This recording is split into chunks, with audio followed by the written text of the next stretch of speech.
5 ივლისის მოვლენები. ეს გახლავთ თემა, რომელსაც დღესაც ვუბრუნდებით. ამჯერად ჩვენი სტუმარია ნუგზარ მაჭავარიანი, ეკონომისტი. ბატონო ნუგზარ, მადლობა კიდევ ერთხელ გადაცემაში მონაწილეობისათვის. და მოდით დავიწყოთ იქიდან. ზოგადად 5 ივლისიდან დავიწყოთ რა შეფასებას მივცემთ იმას, რომ ადამიანებს ჰქონდათ დაგეგმილი გამოსვლა, იქ თუნდაც პრაიდის ჩატარება, ღირსების მარში იყო დაგეგმილი და ამ დროს ის რადიკალური ჯგუფები, რომლებიც ამბობდნენ, რომ ამის უფლებას მათ არ მისცემდნენ, აი ეს რადიკალურადვე შემოტრიალდნენ და ცემა ტყეპა დაუწყეს ჟურნალისტებს. 53 ადამიანი არის და 53 ჟურნალისტია დაშავებული. მეც მოგესალმებით, მივესალმებით თქვენს მაყურებელს. მადლობა მოწვევისათვის. ახლა ის რაც დღეს საქართველოში ხდება, მე ვიტყოდი, რომ ეს არის სერიოზული ტრაგედია. მე ძალიან გაბრაზებული ვარ, პირდაპირ გეტყვით. სახელმწიფო გვენგრევა, თავზე გვემხობა. ფაქტიურად, ჩემი ხედვით, აღარ ყვავს სახელმწიფო სტრუქტურები და თარეში მიმდინარეობს, ესე იგი, ვისაც რა უნდა, იმას აკეთებს, ეს არის ანარქია, სხვა არაფერი. ჩვენ ვისაუბროთ ამის შესახებ ეთერს გარეთაც. ჩვენ გვაქვს ხო გარკვეული წარმოდგენები, ვინ არის ჩვენი ქვეყნის ყველაზე დიდი მტერი. არ შეიძლება დაუშვათ რაღაცა ესე უბრალოდ ხელი გავიშვიროთ ვინმეზე და ვთქვათ, რომ ჩვენი ყველა უბედურების სათავე და სათავე არის რუსეთში, თუმცა საბოლოო ჯამში მაინც ვხედავთ, რომ ნებისმიერი დაპირისპირება ჩვენს ქვეყანაში ვიღაც კონკრეტულის წისქვილზე ასხავს წყალს. აი თქვენ რას ფიქრობთ ამასთან დაკავშირებით? ნუ ახლა თუ გლობალურად შევხედავთ პრობლემას, აქ გამოკვეთილი არის დაპირისპირება ორ სამყაროს შორის, ორ იდეოლოგიას შორის, ორ მიდგომას შორის სახელმწიფოს მართვის პრინციპებს. ეს ერთი არის დემოკრატიული სამყარო და მეორე ავტოკრატიული სამყარო, სადაც ადამიანის უფლებები დგას მაღალ დონეზე, აქ ადამიანი არაფერი არ არის, მთავარია სახელმწიფო მართვა, ეს კი დიქტატურა. ერთ მხარეს არის კიდევ ვიძახი დასავლეთი, თქვათ იგივე ამერიკის ლიდერობით, მეორე მხარეს არის რუსეთი, ირანი, ჩრდილო კორეა და ნაწილობრივ ჩინეთი შეიძლება ჩაითვალოს ესე. იმიტომ რომ იქ გარკვეული პროგრესი არის ყველა კუთხით. აი ეს არის თავარი დაპირისპირება და ეს დანარჩენი ეს შემადგენელი ნაწილებია, ესე იგი აქ რუსთაველზე რა მოხდა, იქ სხვაგან რა მოხდა, იქ დაიჭირეს, იმ ნავალნის რა უქნეს და ასე შემდეგ. ეს დანარჩენი წვრილმანი შემადგენელია იმ ზოგადი დიდი სურათისა, რომელიც სოფლიოში იხატება. ხო და ახლა რაც შეეხება კიდევ დაუბრუნდები ამ LGBT-ს პრობლემას, ხო? მე კიდევ გავუსვენ ხალხს, რომ ჩემთვის პირადად მიუღებელია და მე რომ ყოფილიყავი უფრო თქვათ ახალგაზრდა ბევრად, ესე იგი გამოუცდელი და ნაკლები ცოდნის მატარებელი, არ გამოვრიცხავ, რომ თქვათ მეც ყოფილიყავი იმ საპროტესტო, პრაიდის საპროტესტო მანიფესტაციაში. არ გამოვრიცხავ, უბრალოდ ვიქნებოდი კიდევაც. და ძალადობაზე გადახვიდოდით და ცემდით ადამიანებს მხოლოდ იმიტომ, რომ მათ საკუთარი არჩევანი აქვს. ესე იგი, განსაძალადოდ კი არა, საძალადო ეს გამორიცხული, ხა ცივილიზებულ ადამიანს და რაღაცა პატარა მაინც აღზრდის მქონე და ადამიანს ეხა არც უნდა მოუვიდეს თავში, მაგრამ პროტესტის გამოხატვა ეს ჩვენი უფლებაა. შეგვეძლო გამოგვეხატა, მაგრამ როცა გავიდოდი თქვათ იმ რუსთაველზე და იქ არც პრაიდი ტარდება და არც არავინ არ ჩანს ის კողმართი ესე იგი ადამიანები, რატომ უნდა წავსულიყავი და დამეწყო ცემა თქვათ იგივე ჟურნალისტებისა, რატომ უნდა ამეშალა ვახას კარბები, რატომ უნდა ჩამომეგდო და დამეწვა იგივე ევროკავშირის დროშა, ნუ რატომ? მე ხო ვაპროტესტებ LGBT-ს და არა ვახას ან ჟურნალისტის საერთოდ პროფესიას, ხო? აი რატო? მაგრამ რატო ხდება ეს ყველაფერი? ეს იყო მიზანდასახული დაგეგმილი ორგანიზებული ღონისძიებასაც და მითითება ჰქონდათ. აი იმ გარკვეულ ჯგუფებს და ესეც მინდა ვთქვა, რომ ჩემი ღრმა რწმენით იქ ყველა არ იყო დამარბეველი ვანდალი და მოძალადე. ყველა არ იყო. იქ იყვნენ გარკვეული რამდენიმე ჯგუფი გამოყოფილი, რომელთაც ჰქონდათ. თუმცა შეიძლება თუ არა, აი თქვენ აღნიშნეთ, რომ შეიძლებოდა ყოფილიყავით იმ აქციაზე. მოიაზრება თუ არა ადამიანი, რომელიც მას აქვს, რა თქმა უნდა, მეც მქონდა უფლება, რომ დავუშვათ ერთი თუ აპროტესტებს ადამიანი რაღაცას და ითხოვს, რომ ჩატარდეს პრაიდი. გამოვიდა მეორე ადამიანი და ეს ამბობს, რომ არ ჩატარდეს პრაიდი, მე აქ ამიტომ ვდგევარ. მაგალითად, მე ვარ მესამე ადამიანი, რომელიც ვამბობ, რომ თქვენ ყველა სახლში წადით.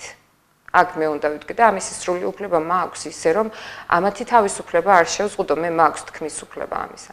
მაგრამ ხომ არ არის უკვე მოძალადე ის ადამიანი, რომ მაინცსა და მაინც აი იმ ადამიანების დანიშნულ თუ დაგეგმილ დღეს გამოდის, ეუბნება რომ არ ჩაგატარებინებ, რატო, რა უფლებით? აი ეს მაინტერესებს. რა უფლებით უკრძალავს? მესმის რომ მას აქვს შეკრების თავისუფლება, მაგრამ რა უფლებით უკრძალავს სხვას რაღაცის გაკეთებას? მე აი ამას ვერ ვიგებ.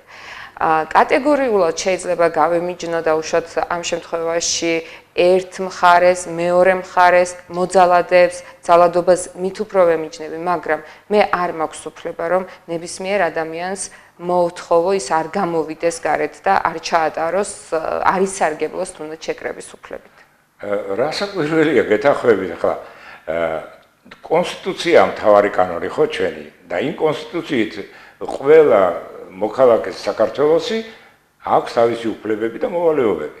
მათ შორის იმ LGBT-საც აქვს უფლება რომ გამოვიდეს და რაღაც გამოხატოს თავისი აზრები და იდეოლოგია წარმოაჩინოს და დანარჩენ ჩვენს გვაქვს იმის უფლება რომ ამის საპროტესტოდ გამოვთქვათ და ჩავატაროთ იგივე ღონისძიება, მაგრამ არავის არ აქვს იმის უფლება რომ მივიდეს და დასწროს სემბოს და აუკრძალოს და ასე შემდეგ.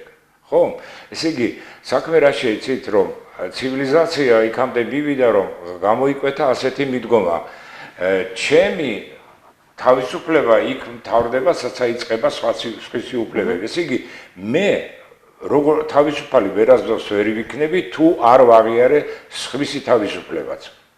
ამიტომ აი ეს ყველაფერი იყო ორგანიზებული. და იქ ბევრი ახლა ის ჯგუფები თქო თქვი, იყო გარკვეული ჯგუფები, რომელთაც დავალებული ჰქონდათ იგივე ჟურნალისტების ცემატყება დაშინება, რომ შემდგომში ისე აღარ მოიქცენ როგორც მთავრობას ესე ამოვნება, ჯგუფი იყო, რომელსაც დავალებული ჰქონდა ვახას კარვების აშლა, ჯგუფი იყო, რომელსაც დავალებული ჰქონდა გარკვეულ ოფისებში შევარდნა, მისამართები იცოდნენ და შემდეგ და ჯგუფი იყო, რომელსაც დავალებული ჰქონდა ევროკავშირის დროშის მოხსნა, რამე თუ დაპირისპირება მოხდეს ევროპასთან და ევროპულ ღირებულებებთან. ხო და მაგრამ დიდი მასა იყო ისეთი ხალხი, რომელიც უბრალოდ აღშფოთებული იყო, ემოციებს აყოლილი იყო, არ იყო ის მოძალადე, მაგრამ უბრალოდ არ უნდათ იმ ხალხს ეს LGBT და ეგ არის. ხო? აი ეს გამოიყენეს შავმა ძალებმა იმისათვის, რომ საქართველოში მომხდარიყო დესტაბილიზაცია, საქართველოს შერწყენილი დარჩენილიყო მსოფლიოს წინაშე ფაქტიურად, რომ თუ ველურებად გამოვიყურებით, ახლა აღარ არის რა შუა საუკუნეები, რომ კი, ევროპამ გაიარა ძალიან რთული და მძიმე გზა და ბევრი ძალიან დიდი ცოდვები აწევს ზურგზე და მოინანია კიდევაც იგივე კათოლიკური ეკლესიის ხელმძღვანელმა და შემდეგ ის ინკვიზიცია რაც ხდებოდა ხო შუა საუკუნეებში. ხო და ეხლა ეს ფალავანდიშვილი მთავარ ინკვიზიტორად უნდა წარმოგვიდგეს და იმან გადაწყვიტოს, ესე იგი ვის რაფერი უნდა ეცვას თუ არა და დაწვამ კოცონზე და ან ვინ ვისთანდა ჩაწვეს, გავიგე ლოგინში თუ რა ვიცი სადღაც ხალხი. ესე არ შეიძლება ეს ხო გაიარა უკვე ცივილიზებულმა სამყარომ. ჩვენ ხო გაჩვენეს მაგალითის რა შედეგები მოაქვს. ჩვენ მაგალითზეც ხო ვიცით რა მოგვიტანა ასეთმა დაპირისპირებამ 91-92 წლებში სამოქალაქო ომი, თუმცა მე სამოქალაქო ომად არ ვაღიარებს, ეს იყო რუსეთ-საქართველოს ომი და აქეთ მეხუთე კოლონა იბრძოდა რუსეთის შეიარაღებით და ასე შემდეგ. ხო და აი რა მოგვიტანა, რასაც დღემდე ვიმკით.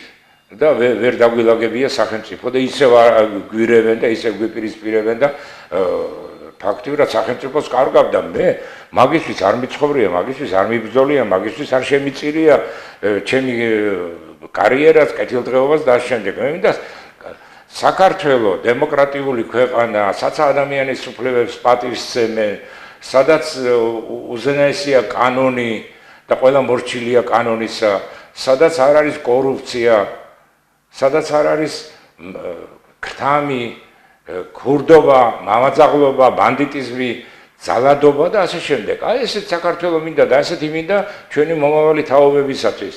ამიტომ ვარ აღშფოთებული, თორე ახლა ეს ვიღაცა გიჟები გამოვიდნენ და აფრიალონ და ჯოხები და რაღაცები ეს კი არ არის ტრაგედია. ტრაგედია ის არის, რომ რა შედეგამდე მივყევართ ამ ყველაფერს. სახელმწიფო დატორმოზდა, იშლება. შედეგი ფაქტია, რომ უკვე დადგა, გასათვალისწინებელია ის თუ რას ამბობენ ევროპარლამენტარები ჩვენ შესახებ, ისინი ამბობენ, რომ საქართველოს და მისი ხელისუფლება ვერ იცავს შეკრების თავისუფლებას და ჩვენ უკვე გავხდით კრიტიკის ობიექტი მათი მხრიდან. მეორეს მხრივ, ჩვენი ხელისუფლება აცხადებს იმას, რომ საქართველოში ერთეული ფაქტებით არ უნდა მოხდეს შეფასება 53 შემთხვევა მხოლოდ 5 ივლისის და გუშინაც გაგრძელდა ეს ყველაფერი, შეგახსენებთ ბატონებო და ქალბატონებო, არ ნიშნავს ერთეულ ფაქტებს. ეს იყო მიზანმიმართული, მე ჩემთვის პირადად როგორც რიგითი მოქალაქისთვის თავი დავანებოთ იმას, რომ წარმოვადგენ მედიას, ეს ყველაფერი იყო ჩემს თვალში ჩანდა როგორც სპეცოპერაცია ჟურნალისტებზე მიმართული. ასე რომ საინტერესოა რატომ აფასებს ამ ყველაფერს ისე ხელისუფლება თითქოს და საქართველოში არ ხდება ძალადობა ჟურნალისტებზე. რაც შეეხება ჩვენს სამომავლო პერსპექტივებს და მეგობარ ქვეყნებთან ურთიერთობის პერსპექტივებს, მაინტერესებს ბატონო ნუგზარ, იქიდან გამომდინარე, რაც ახლა ვახსენე, რომ ევროპარლამენტარებმა უკვე გააკრიტიკეს საქართველოს ხელისუფლება. რა პერსპექტივები გვაქვს წინ, როგორ ფიქრობთ? პერსპექტივა არის ძალიან ცუდი, უпростоრად დამოხრუჭება ეს ყველაფერი, დამოხრუჭება პროგრესისა, კეთილდღეობისა, ადამიანის უფლებების დაცვისა და ამ შემდეგ, მოკლედ ცივილურ სამყაროში ცხოვრების შეფერხება არის. ზოგადად საბოლოო ჯამში რასაკვირველია ახლა კაცობრიობის ცივილიზაცია ისე ვითარდება, რომ სხვა გზა არ არის, მაინც უნდა მიხვიდე ურთიერთ პატივისცემისადმი, ურთიერთ სიყვარულისადმი, შემწყნარებლობისადმი, ეს რაც ქრისტიანული მორალია, ხო? და ქრისტიანულ მორალზეა სწორედ დაყრდნობილი და აღმოცენებული ევროპა. ევროპა არის ესე იგი გეოგრაფიული გაგება, გეოგრაფია, ხო? არის რამდენიმე კონტინენტი, მათ შორის ევროპა. ეს არის გეოგრაფიული გაგება. გარდა გეოგრაფიულის არის იდეოლოგია, იდეური ფასეულობის გაგება არის და ეს ფასეულობები აღმოცენებული არის სწორედ ქრისტიანულ სარწმუნოებაზე. აი ეს არის ევროპა. ხო და ჩვენ ახლა თუ მაინც და მაინც ძალადობა გვინდა, ესე ქრისტიანი არა ვართ, ხო? ყოველ შემთხვევაში ძალადობა, რომელიც 2 დღის განმავლობაში, ძალადობას, რომელსაც 2 დღის განმავლობაში უყურებდით, სწორედაც რომ რელიგიის და ქრისტიანობის სახელით ამართლებს ძალიან ბევრი. დღეს ვნახეთ, მე მომიწია სოციალურ ქსელში ამისი გაზიარება, რომელსაც თქვენს გამოხატეთ ინტერესი. ესეთი ახალგაზრდა ადამიანის კომენტარი, რომელიც ამბობდა, რომ LGBT დროშას ურჩევნია უყუროს რუსეთის დროშას. აი ამაზროვნებაზე რა სიტყვით ბატონო ძალიან მნიშვნელოვანია. ნუ ახლა რა არის ახლა ეს ადამიანი? ამ ადამიანს არ აქვს ცოდნა, არ აქვს ინფორმაცია, ვიღაცამ არ ვიცი მე ვინ, მაგრამ ჩაუბეჭდა და დააზომბირა, რომ ესე იგი დასავლეთი გარყვნილია, რუსეთი არის როგორ თქვათ, ფრთიანი ანგელოზები და წმინდა ხალხი. ხალხო ეს ესე არ არის. გარყვნილება ყველგან არის და მოდით ავიღოთ მაშინ სტატისტიკა რა. თუ გარყვნილობას ვეხებით, თავარი ერთ-ერთი აი ესეთი მაჩვენებელი არის ოჯახის სიმტკიცე. ხო და ეხლა იგივე ამერიკაში ოჯახის სიმტკიცე თუ შევადარებთ სტატისტიკას თუ მოვიტანთ, ხო?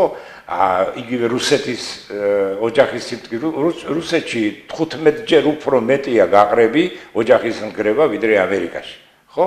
აი ეს ერთ ციფრს გეტყვი. მე ახლა რუსეთი უბრალოდ თვალთმაქცი ფარისეველია, გამიგეთ, აცხადებს ქრისტიანია, ამ დროს ქმნის ბალისტიკურ რაკეტას ატომური ქობინით, რომელმაც მილიონები შეიძლება გაანადგუროს ადამიანი, არქმევს სატანას და მიდის რუსი ღმერთავრები და ამ სატანა რაკეტას აკურთხებენ. ახლა ეს ვითხარით ქრისტიანულია?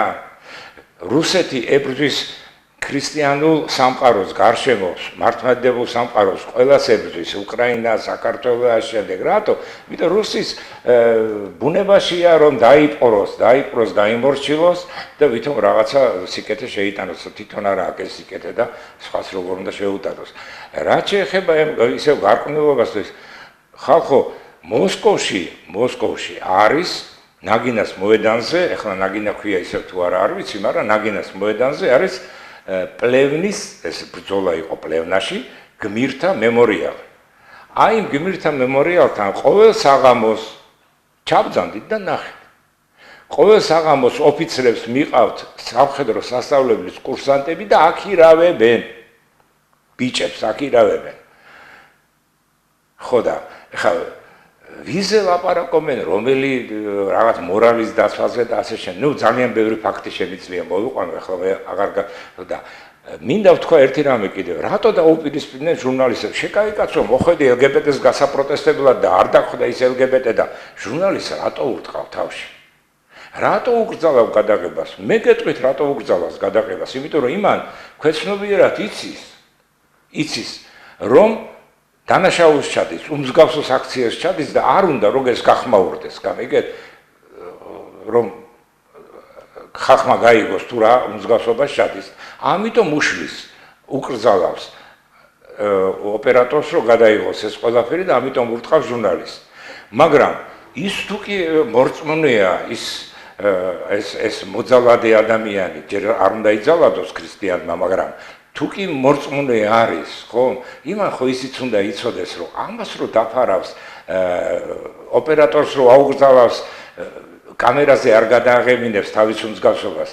ეს ხო იმას არ ნიშნავს, რომ ღმერთი ამას ვერ დაენა, ის ხო ხედავს ხალხო. სამჯაროზე ხო მოგიწევს, მისვა იქ რა უნდა უპასუხო, რატო ჩაიდინე ესო? არ ვიცი რა, ნუ მოკლედ დანაშაულს ჩადიან და ამის დაფარვას ეწევიან და ამას ხელსაფარებს მე სამართალდამცავი ორგანოები და სასამართლო. ეს არის ფაქტები. მე ფაქტების გარეშე ლაპარაკი საერთოდ არ მიყვარს, იმიტომ რომ არასერიოზულად გამოიყურება ხოლმე. ფაქტია ის, რომ ძალიან ცუდა პოლიციელი იყო გუშინწი, რუსთაველზე და ვერ იცავდნენ ისინი, რომ მოენდომებით კიდევაც ვერ დაიცავდნენ. ისინიც კი საფრთხის ქვეშ და ისინიც კი საფრთხის ქვეშ ვარდებოდნენ ამის გამო. დროშა ვერ დაიცვეს. იმიტომ ახას კარვები, იმიტომ არ თქონდათ ეგრეთ დავალება, ესე დავალება ვერც მიეცემოდათ, ასეთ ცოტა პატარა კონტინგენტს პოლიციის. ეხლა გუშინდელ დღეს რა ხდებოდა? გამოვიდა ხალხი აღშფოთებული, გაბრაზებული, აი როგორც მე ვარ გაბრაზებული რუსთაველზე და ამ ჩუმი აქციით გამოხატეს თავისი პროტესტი. საწინააღმდეგოდ რა ხდება? მოვიდნენ ეს აგრესიული, განწყობილი ეს რაღაც მოძალადეები, იქიდან იგინებიან, ილანძღებიან, ბოთლებს ისვრიან, ქვებს ისვრიან და ასე შემდეგ. ეს არის დალადო, პოლიციელებს არ ემორჩილებიან. რატომ არ გამოიყვანა პოლიციამ რობოკოპები? რატომ არ გამოიყენა წყალი, რატომ არ გამოიყენა ის ავადსახსენებელი რეზინის ტყვიები, რომ ისინი დაეშალა, ისინი ხო აშკარად კანონს არ ღვევდნენ და მარტო კანონს კი არ არღვევდნენ, თქვათ და გაერღვიათ ეს კორდონი პოლიციის რა მოხდებოდა, ხალხი რამდენი ხალხი დაიხოცებოდა, რამდენი სისხლი დაიღურებოდა. თქვენ წარმოგიდგენიათ, ბოლო წუთამდე ესე პოლიციას მაინც მარტო გამშველებლის როლში იყო და არავითარ ზომბებს მოძალადების წინააღმდეგ არ გებოდა. ეს კორდონის გარღვევაც ხდებოდა, გუშინდელი ფაქტები ამას მოწმობს. საინტერესოა ყველაფერი ეს, კიდევ ერთხელ ვიმეორებ, ვის წირქვილზე ასხავს წყალს, თუმცა გარდა იმისა, რომ საქართველოში ზოგადად ჩვენ იმდენად დიდიერი არ ვართ, რომ მსგავს დაძაბულობას დიდხანს გაუძლოთ, ესეც ჩემი როგორც რიგითი მოქალაქის პოზიციაა.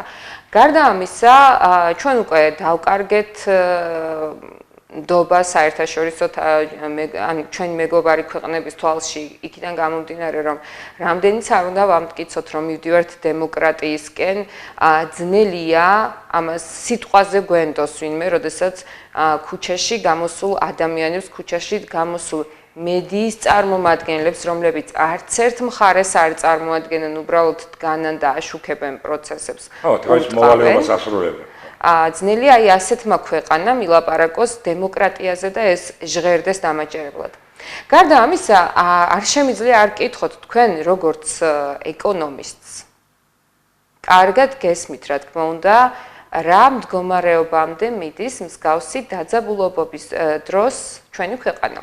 თუნდაც იგივე აქციები იყო, ჩვენ ბევრჯერ გვისაუბრია ამის შესახებ, როდესაც პარლამენტში შესვლა არ შესვლასთან დაკავშირებით იყო აქციები, იქაც რა თქმა უნდა ამბებს ყავს თავისი მართალი ან მტყუანი მხარე და ამას არ შევეხებით, მაგრამ ზოგადად დაძაბულობა, რომელიც არის ქუჩებში გამოტანილი, როგორ აისახება ეკონომიკაზე. ეს არის თუნდაც იქიდან გამომდინარე რომ აგერ 2 დღის წინ პოლონელი ტურისტი იცემა იმის გამო რომ მას დაჭრეს იმის გამო რომ კი მას ჰქონდა საყურე აი ეს ყველაფერი როგორ აისახება ჩვენს ეკონომიკაზე უახლოესი პროგნოზი რომ ვთქვათ რას ფიქრობთ აისახება ჯერ ეს ერთი ბოლო წლები საერთოდ არავითარი ეკონომიკური ზრდა არ აქვს და თუ დოლარზე გადავიყვანთ ხო შევადარეთ ხო და მერე კოვიდმა საკმაოდ დიდი ზიანი მიაყენა ეკონომიკის არსებობას საერთოდ განვითარებაზე უკვე აღარ არის ლაპარაკი და გუშინ წინდებმა მოვლენებმა ისეთი ლახვარი ჩასცეს რომ მე ძალიან მეეჭვება რომ რაიმე სიკეთე უახლოეს აი თვალთახედის მომავალში კონდეს ჩვენ ეკონომიკას თუ რაღაცა ინვესტიციები არ შემოვიდა სერიოზული და ვისგან და შემოვიდეს ინვესტიციები ისე ან ევროპისგან და ევროპა და ამერიკისგან ხო ევროპა და ამერიკა ახლა თავს შეიკავებს როცა იმის დროშას წვავ რაზე უნდა ამდენი დაგაფინანსა ხო აი ახლა 3 მილიარდ ნახევარი ევროა გადაწყვეტილი რომ გამოუყოს ევროპამ საქართველოს სხვადასხვა მიმართულებით დახმარებისათვის ხო რომ ეკონომიკა წამოიწიოს რაღაც სამედიცინო სექტორი იქ კეთილმოწყობა მოხდა ინფრასტრუქტურის მოწყობაში დაგვეხმაროს და ასე შემდეგ ხო და რატო ახლა ისინი მე რომ ვიყო მაგალითად ევროპაში გადამწყვეტი სიტყვის მქონე რაღაც ამ პარლამენტარი რაღაცა თავ შევიკავებდი აღარ მიცემ აღარ მოგცემდი მაგ ფულს კაცო შენ დროშას მიხევ, შენ იწევ ავტორიტარული რეჟიმისაკენ, ესე იგი რუსეთისაკენ იწევ და ჩემგან ფულს ღებულობ, ეს არ არის ნორმალური და არ არის პატრიოტული ქმედება. ამიტომ თავს შევიკავებდი. ესე იგი, მე ამ ტურისტის მკვლელობის ცდელობა ფაქტიურად ხო? და ზოგადად არეულობა შენ ქუჩებში. ხა, რომელი ტურისტი მოინდომებს უკვე ბევრი ჩავშანი გაუქმდა, როგორც მე ვიცი, სასტუმროებში აღარ მოინდომეს აქ ჩამოსვლა. აი სექტემბერში მეც ველოდები აგვისტო-სექტემბერში, თუმცა მე რაღაც მეეჭვება რომ ისინი ჩამოვიდნენ. იმიტომ რომ არ არის ადამიანი დაცული ხა უკვე იმაზე უნდა ვიფიქროთ ჩვენ რომ ვიღაცას რაღაცა არ მოეწონება, აი მე თქო წვიმა იყო კიდევაც ვთხარი მაგას და ქოლგა წამოვიღე სახლიდან რომ არ დაფსვენებულიყო აქამდე რომ მოსულიყავ. ეხლა ვიღაცა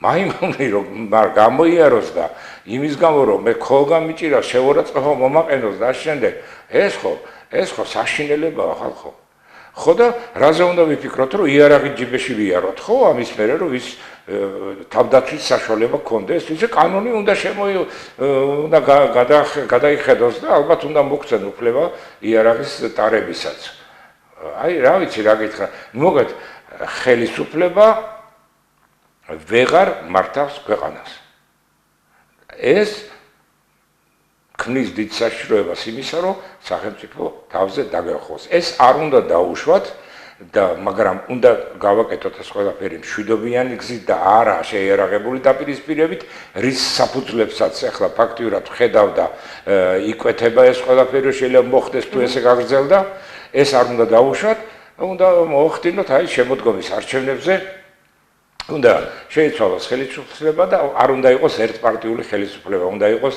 კოალიციური მრავალპარტიული ხელისუფლება, რომ ყველა თავისი кейფზე არატაროს ეს სახელმწიფო და არ დაუშვას ისეთი შეცდომები, როგორც აქამდე დაუშვას სხვადასხვა ხელისუფლება.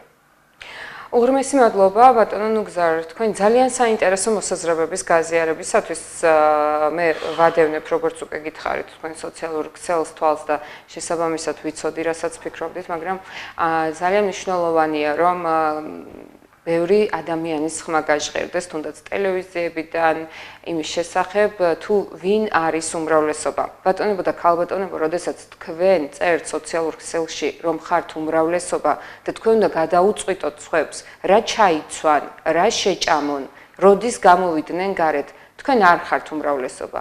უმრავლესობა არიან ადამიანები, რომლებიც კეტებით არ ვაგვარებთ. როდესაც არის რაიმე პრობლემა ჩვენს გარშემო, როდესაც რაიმე არ მოგწონს, ჩვენ ვცდილობთ, რომ სხვა ადამიანების უფლებები ისევე იყოს დაცული, როგორც ის ჩვენი უფლებებია დაცული. უმრავლესობა არიან ის ადამიანები, ვინც თვლიან, რომ კეტების რტყმევა, იქნება ეს ჟურნალისტი, იქნება ეს LGBT თემის წარმომადგენელი თუ ასე შემდეგ, მისთვის კეტის ჩარტყმა არის პირველყოფილი და ცხოველური დამოკიდებულება.